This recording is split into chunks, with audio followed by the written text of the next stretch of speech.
Okay, Lady, what is this? Wow, it is a Wednesday night. We're back last week, technical issues, but now everything's perfect. Thanks, Google.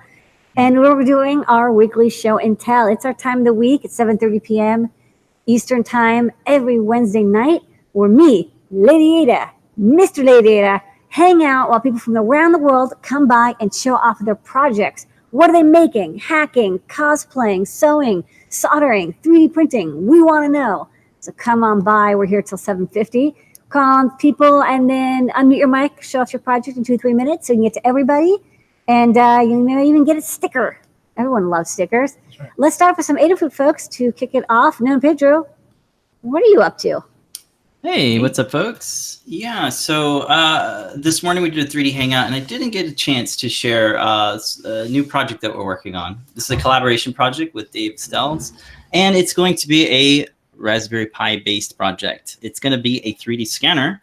So we put some 3D printed parts together, and it's kind of based off of this 2020 aluminum extrusion. And not just the Raspberry Pi, but the thing that kind of makes it really nice and work is... What makes it work? Hold on, let me see if I can run my Python script. There we go. I'm sure there's this unicorn with lasers. Live. Watch out, lasers. Yeah, be careful where I point them. Unicorns with lasers on them. Yes. So we have the Cricut Raspberry Pi hat in the back here where all the electronics are. There's the Raspberry Pi, and it's just plugged into the wall. And then over here we have a little turntable with some ball bearings, and it's running a 5-stepper motor. Yeah, so you can see the stepper motors in there. Yeah. And those are quirky, small but effective. It is small but effective. Yes, very much so. And then we have the Raspberry Pi camera module right here behind this eye-blinding NeoPixel ring to kind of give it some illumination. And these are just 2 line laser diodes. So everything is screwed into the back screw block terminals on the Cricut hat. And it runs really well. We have lots of demo code, so I was able to whip this up and get kind of the measurements and things working. So that's kind of what we're working on. So if anybody wants to kind of put together something with motors and lasers. And Unicorn's not included. Unicorn is not included, but there we go. Well, after we scan it, it will be. BYOU, bring your own unicorn. Thanks to Pedro. People can't wait. Else you want to shout? Sure. Just kind of like a FYI, we got the 3D model of the Pygamer PCB. We threw that up on the GitHub repo. It's also part of the Learn Guide because Adafruit has open source software, hardware and software. Yep. So check it out. It is a free download.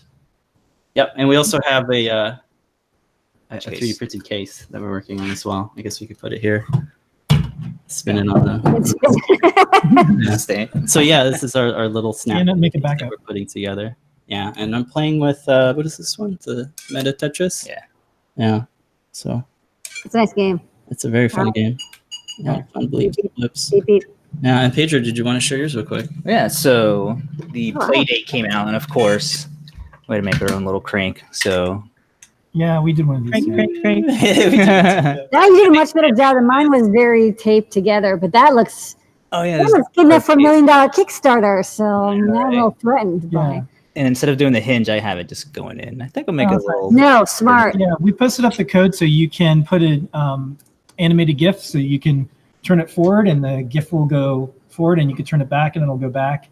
Yeah, and the one that I made has the play date from Panic. And it'll rotate the play date forward. It'll rotate it back. We have a Blinka going on. Just popping it up. Terrified about. Right. Yeah. So we have our CircuitPython GIFs running on here. This is the PiPortal logo. So there's Blinka sticking around. Yeah, I got to work on making it work. Snakes away on some more hardware. Yeah, and if we click in, you can advance and all that. Yeah, it has to play it once so it knows. Because GIFs, I've learned while I was writing this code, GIFs do not like to play backwards. They're like, what are you doing? So you actually have to play it once all the way through so you know what frame corresponds to what file location. And then I actually just jump to that file location to play each frame. Very hacky, but effective. That's awesome. So great. And this is all available right now in the Learn Guide. Yeah. So much fun. So much fun. GIFs. GIFs. Tomato. I think we're an accepting enough community where both GIFs and GIFs can get together. Be together. I think it's up to all of us just to not draw those lines. Someone on Twitter was like, "I can't believe you guys had given." Like, well, like, let's not get divided that easy. If that's all it takes, man. Let's find other things to be divided over. Okay, let's keep going. Hey, JP. Hey, but I did hear someone say GitHub the other day, and I threw up. Fine. I actually like GitHub. That's cool. Fine. It's fine. No, because it's so extreme. This is just a test to separate us. It is. And I've been separated by that. I had a friend whose favorite thing was going to we went to college. He would go to career fairs, and he would constantly mispronounce the name of the company he was interviewing at. So he'd say, "Oh, Verizon. I've heard of you guys." And it would drive them bonkers. I don't know why, but I thought it was the funniest damn thing. Oh, that's funny. Hey, and I think the elephant in the room that no one's talking about is the Sega Dreamcast Bassmaster game with the fishing reel and rod controller. Maybe you want to write a fishing game? We're absolutely going to do that, and now people have got a little bit of. Well, actually, when we went to the museum of arcade museum in Oakland, you saw the Echo the Dolphin.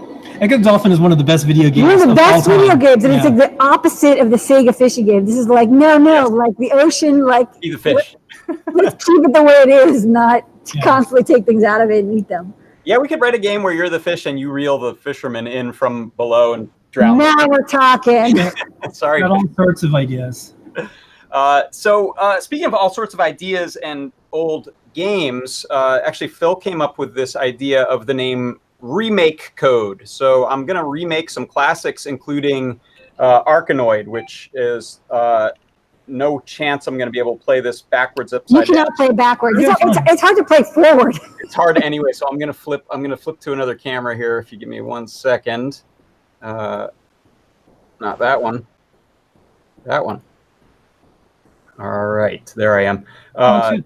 So this is made in Make Code with blocks, and I was excited to look at both the arcade Arkanoid and the NES Arkanoid as inspiration for the graphics. And I got it working pretty well, except my code was really naive as far as bounce angles. I couldn't get English on the ball, but you'll see now I can. Like, I can come at it from one direction and get it going, put a little spin on it, that sort of thing. So the way that I achieved this was by cribbing from someone else. There's a user on the Make Code forums named Alex K, and he had published his own version of Breakout, he called it, and he had some excellent ideas for figuring out how to get English on the ball and some other stuff. So I'm gonna put together a guide that shows how I did the graphics and sound, and I'll link off to Alex's guide and also show you, and there'll be a copy there that you can download and play in your browser or play on a Pygamer or play on a pybadge.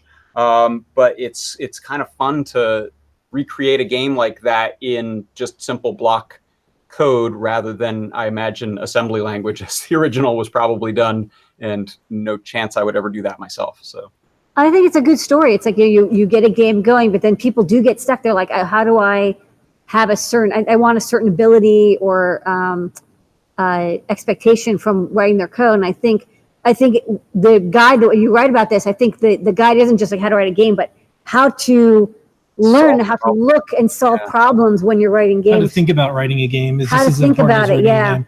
And that's one thing that we can all do, because there's like 15 or 16 different handhelds that are coming out, and some of them are like maker friendly, but they're not. But what all of us can do is we can say, hey, remember when you could look at an HTML page and view source and learn from it? And that's how a lot of the web was built. We could all build off, oh, look, that's a table, and it's like a blink. And there were so many neat things that happened in the beginning of the web, and that went away. Now you can't do it. But for gaming, especially with 15 to 20 handhelds, and they're trying to go after that maker market, we can all say like, hey, like the source code to the games matter, the firmware matters, and if you're going to call it open, maybe stick to that, because otherwise, what's the point? We could just go to the App Store and not have. Sure. Yeah. I was thinking I would probably end up going and looking. I think there are some breakout examples that have been done in Arduino for Arduboy and some other. And I was thinking, okay, I'll look at the code and at least figure out what the sort of basics of the math are, and then see if I can recreate it in blocks. And then I just lucked out, and someone had already done it in blocks, so it couldn't have been easier. But I think you're right. There's so many ways to go out there, not just finding like graphics gems books, but even just looking at examples of basically the same game you're trying to. You can look at code from some of the original Atari games, and you'll be able to. The patterns are similar. It's like, oh, this is how they did it there. Yeah. Okay. All right, sweet. Play. So. All right, thanks for the. Tomorrow, 4 p.m. JP. Yeah. Stop by back. the demo. Show that and some other fun stuff. Okay. Fun. Okay, Erin. Hello. I have a couple projects to share this week. First, I'll start with this really simple one. I have just a pretty jeweled necklace right here, and if I flip a little switch on the back, the whole thing glows. So this is a really easy project. I'm just using one of these little fairy light strands that I wrapped around the jeweled necklace, and it worked really well. It took me 5 minutes to make it, but it's stunning. I love it. The second project is a little bit more involved. I've got my fancy wig on here because I made a parasol, an umbrella here, that's got a whole bunch of black light neopixels inside. So when I turn it on, anything underneath the umbrella is gonna just glow like crazy. So now I've got my own personal hotspot, and I can run around events or whatever I want and be my own black light. That's awesome. Hotspot. It's pretty cool. Like I'm pretty happy with how it turned out, and it's just a lot of fun to play with. I think You need some great selfies too, because anyone who's wearing something with black light, they're gonna rush over to you and be like, "Take a selfie with me." Yeah, I think so. It's all right. Awesome. And those guides are live on the Learning System. So if anyone is like, I want to be like Erin, who doesn't, check out the Learning System at Adafruit for free guides to build these projects. Yay. Thanks, Erin. Okay, Chris Young, you ready? Hey, Chris, welcome back. Can you hear me? Yep. All right. Well, I didn't waste any time to try out your new tiny USB flash drive capability, Sweet. which I've been hoping and praying for a long time, and definitely thought about trying to do it myself and realized that was way beyond my pay scale. But what I did is I played around. You remember my talking NeoPixel clock that I did a while back? It's up on the learning guide, and it would tell you the time, and it would do animations, and it would play music or chimes on the hour. Now, when I was developing that, every time I needed to upload more MP3 files, it uses the Music Maker Featherwing, which has SD card slot. Every time I wanted to upload the files, I had to have somebody physically remove the flash card from the board, plug it into an adapter, plug it into my PC, do the drag and drop and put it back, which for me, I can't do it myself. So I really needed this a year ago. But anyway, so I quickly tried out the SD card demo, and it worked perfectly. All I had to do was put in the right chip select number. And then I tried to incorporate, oh, I lose my clock. My clock's talking. Anyway, I tried putting the code into the clock code itself. Originally, I just opened up the other sketch, turned it into a flash drive, put the files in there, and then re-uploaded the clock sketch. So I thought we'll put it all together. It worked initially, and it works okay for the brief little text comments, the current time is, or whatever. But when I would try to play a music MP3, which was maybe 45 seconds long, it would somehow cause the USB to time out and disconnect from my Windows PC. So we've got a problem there that if you play something, if you do something that ties up the flash drive for a long period of time, it's going to disconnect and lock up. Yeah, we do that for the GIF player. We have to check, if there's been a USB, there's a little helper function called USB activity. And then when I check for that, and then I immediately return, because USB activity only occurs during a yield or a delay. So you have to stick lots of delays or yields in there so it can, it knows to go do USB stuff. Yeah. So anyway, we're going to have to work out how to keep that alive when we're doing other things. and so that's a little challenge. But otherwise, I love it. We're going to use it for lots of things. I'll probably use it for creating files with IR codes for remote controls. Create a table, and then all you have to do to update the IR codes is change the configuration file and drag it over there, and you'll have a whole new remote. So I got all sorts of plans for it. Yeah, if I haven't tried MP3, that's the one thing is I haven't tried, but probably in the loop where it reads the file and then pushes it to the MP3 chip, you just have to put a yield, like YIELD, and then call that. You know, the ESP86 needs it to do Wi-Fi, and we need to do that for USB. So by sticking that in that tight loop where it's reading and writing, and that way it'll do USB stuff in the background. For you. And if it's in our library, you can submit a PR or open up an issue, and I can take a look at adding it. We just released it like 2 days ago, so I'm like learning what it doesn't do. Yeah. Okay. One other quick thing. I really took me back in time seeing that Breakout game. My mother used to love to play that on the old Atari 2600. And she got all the way through all the levels, completely cleared 2 complete boards, and then the game just stopped. And she had to have a way to prove that she completed it. So she took a Polaroid picture of the TV screen to prove that she had hit max score on Atari Breakout on the old 2600. I've still got it in a photo album somewhere. Ooh, a good screenshot. That's a good So literally screenshot. Old analog TV, Atari 2600. So you really took me back there playing Breakout again. Chris, I remember the Atari Age magazine required you to do that to get like a patch if you got to a certain level. I think I got 1,000,000 points in Defender, so I took a Polaroid of to send it to them to get like a iron-on patch. Yeah. Okay, well, that's all I got for tonight. All right. Thanks, Chris. Thank you so much, Chris. And just so everyone knows, we'll be talking about this on Ask an Engineer. So basically, there's a file system for Arduino. So you know those years of your life that you lost hitting compile and like waiting forever? Well, you're going to get those back. And we also have an easy way to do config files and graphics. And so accessible design is good design. This is one of those times where if you want to deliver something to someone that has code on it, but you don't want to have an IDE download and a bunch of C coding just to do something like changing a graphic or a sound or whatever, this is the way to do it. So as you play around with this, let Arduino know. We said, please add this many months ago, and now we just released it. So hopefully they'll add it. So, okay. All right. Moving right along because we still All have to right, get to we have everybody. a few minutes per person. Richard, welcome back. Welcome back in your Dollhouse Fun. Hey guys, so yeah, this is a project that I've shown a few times on Show and Tell. It's actually been a little while.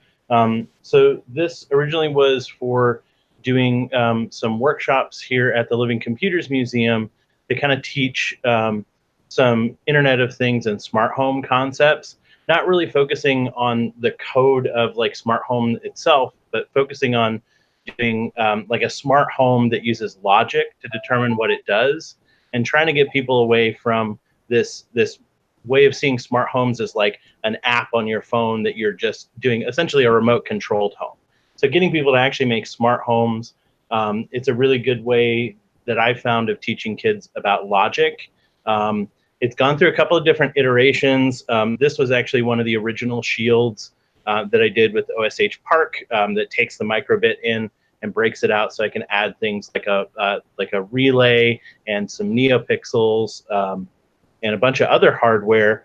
It had a bunch of glitches and I was having some trouble, so I was really glad to get some of the Cricket boards with the microbit. So I have now converted, we have 12 of these houses now, and we're about ready to do another rollout of testing with a group of kids.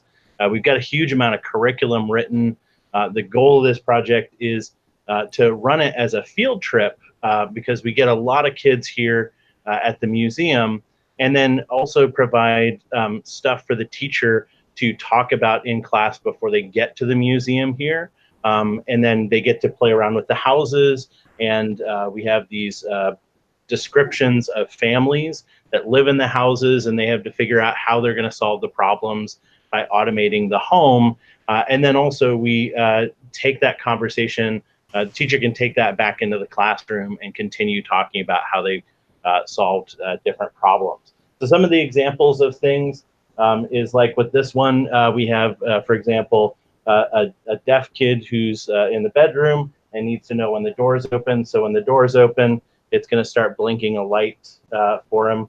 It also has the beginning routine where if the sun is out, all the lights go off. So if I cover up the micro bit, all the lights are going to go on.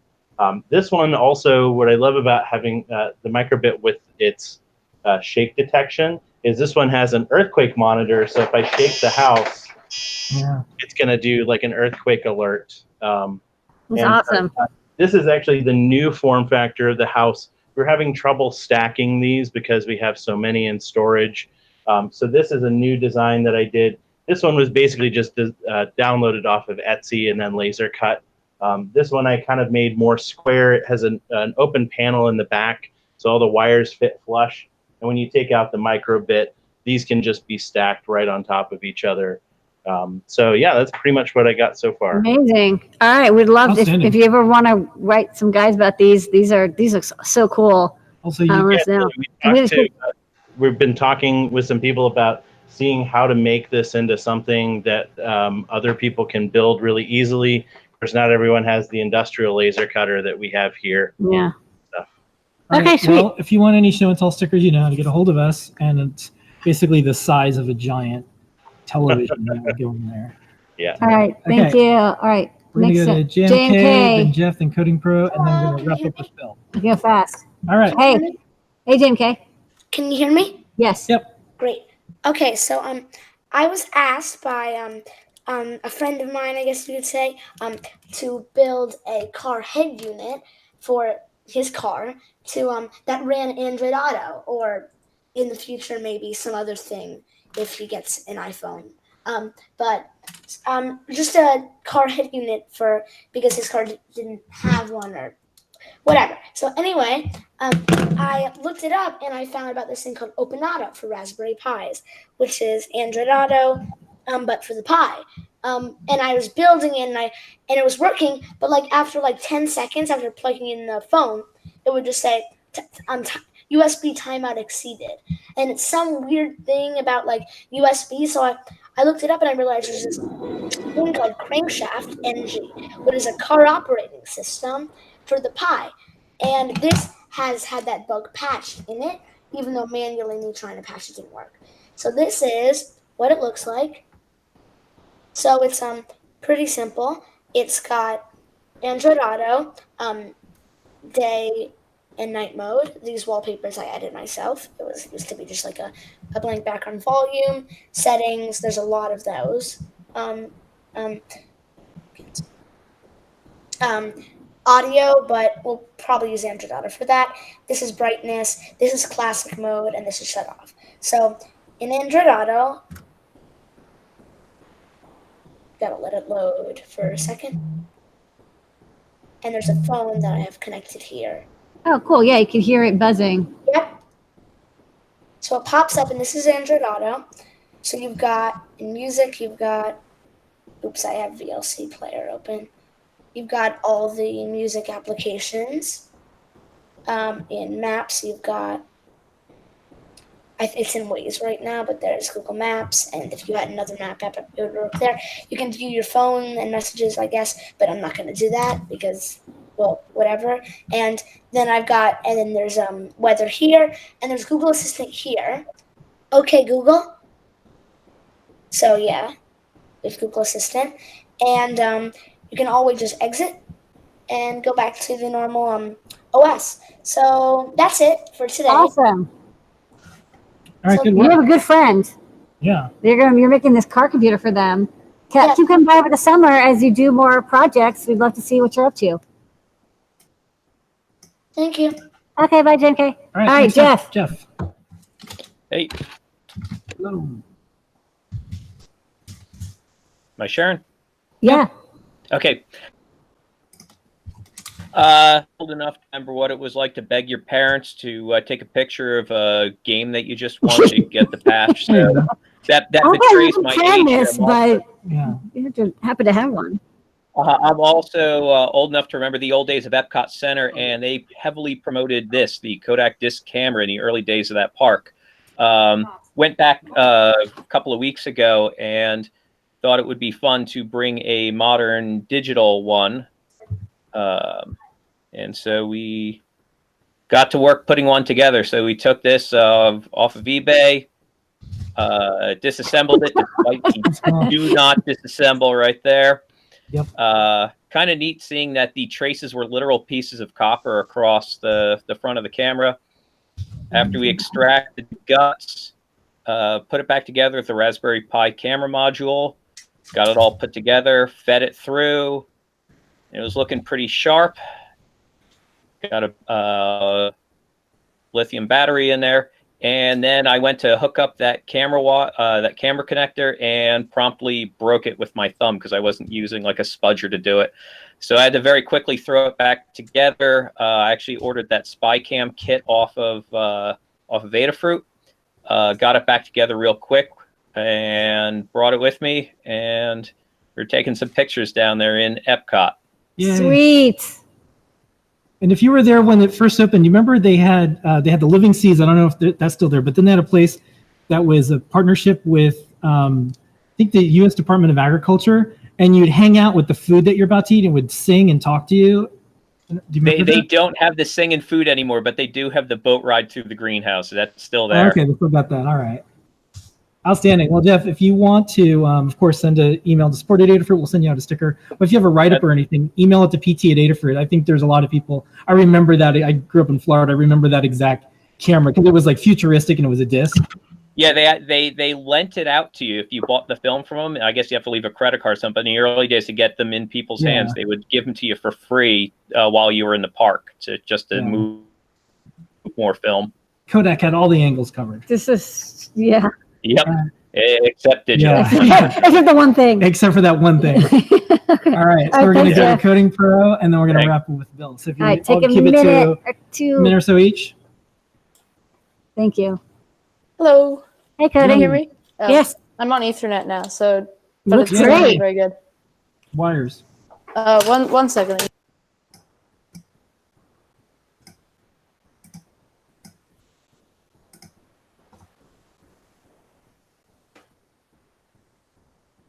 The Coding Pro is Coding Pro? suspense. Let's go to Bill. Bill, do you want to talk Let's go about to your Bill, thing? and then or- we're going to go to Coding Pro. Hi guys, how are you? Hello.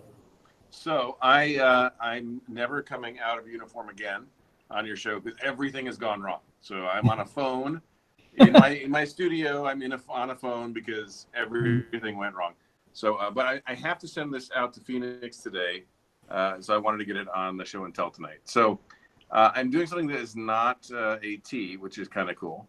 Let me see if I can switch this around. So this woman on the left is Jane Odom.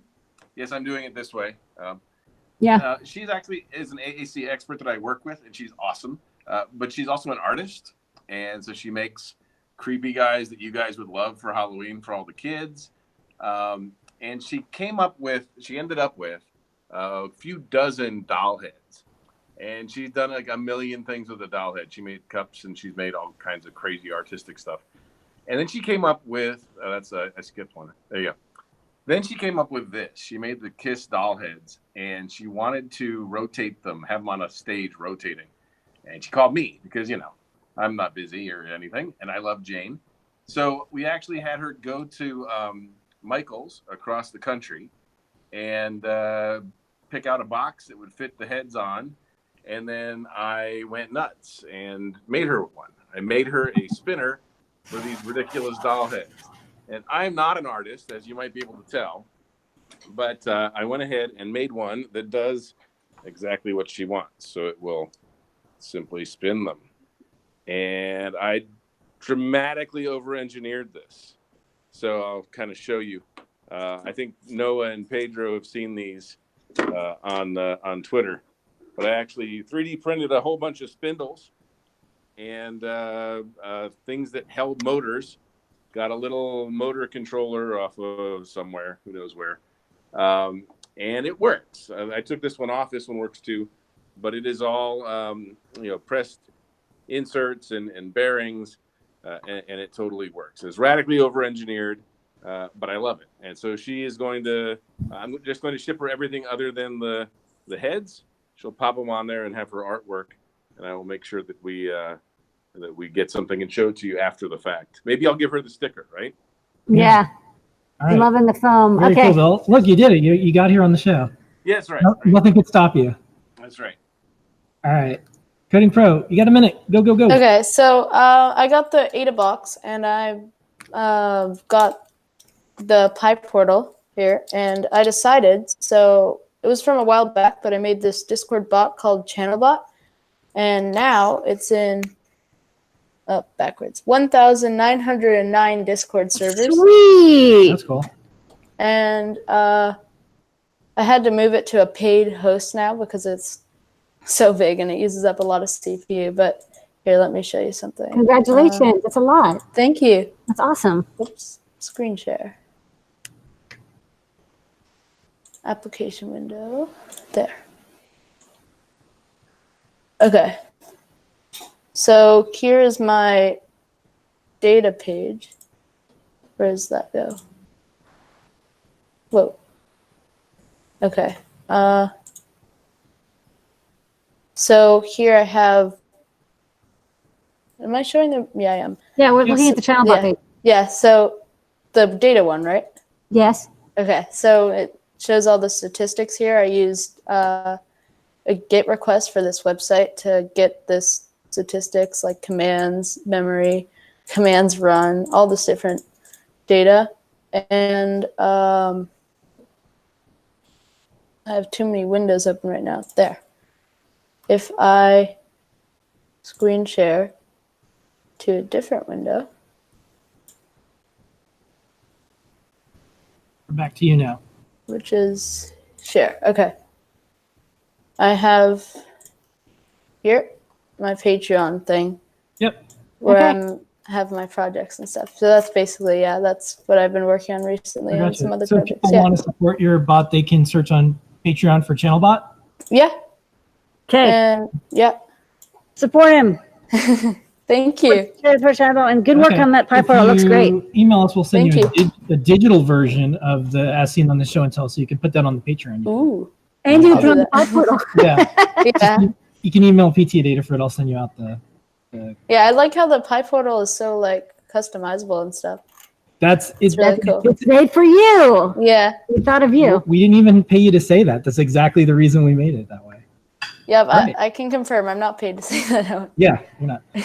Okay, well that's our show. All for, right, thanks. Jam Jam packed. Yeah, there's so a lot of many people. Here. people. Like 15 people. Thanks for making this our favorite half an hour every single week, everyone. Half an hour and 4 minutes this week. Thank you, Richard. Thank you, Noe+Pedro. Thank you, JP. Thank you, JMK. Thank you, JMK, Jeff, Coding Pro, Thank you, Chris, and Bill. thank you, the band Kiss. I know. Phone kiss. Yeah. We were just talking yesterday about how like the guy's a cat. It's not very threatening. We were walking home and we were just talking about the band members of Kiss, so that's kind of cool. All right, so we'll see everybody on Show and Tell in just a few minutes, and we'll see everybody here next week at 7:30 on Show and Tell. Thanks everybody. Bye-bye.